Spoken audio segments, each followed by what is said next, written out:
quality means for apprenticeships and how we are going to enshrine quality in apprenticeships going forward. So we've set that out in our quality delivery statement, which includes a really clear, I think, a really clear definition of what an apprenticeship is and what it is not. It is a job with training alongside, and then the different delivery elements that fall beneath that.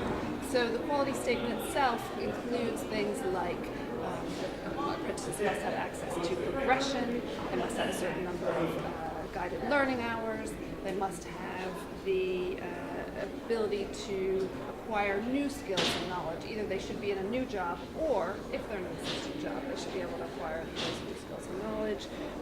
And they must have a range of employment opportunities. It must not be kind of very, very narrowly focused on the job training, which is a different kind of provision. So that's in summary what we set out in our delivery model and our quality statement. And then we have funding rules developed with the Skills Funding Agency to follow along from that, to make sure that contracts and those rules really enshrine quality in all apprenticeships.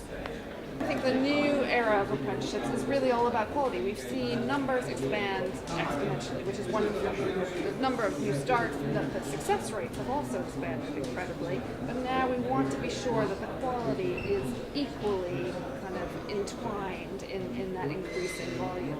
And so, again, it's probably a very, very small percentage of cases where quality perhaps is an issue and will be in the future. But we want to be sure, as the Minister also said, that while numbers are increasing, quality is absolutely keeping up.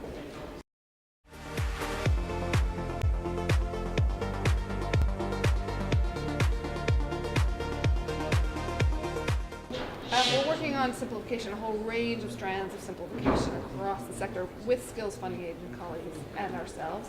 An example of that would be the employer ownership pilots, which are out to tender at the moment. Lots of employers and providers have gotten involved, and they themselves have come up with ways to make their lives easier, to make a sort of more streamlined approach to apprenticeships. We'll see who comes out of that on the other side.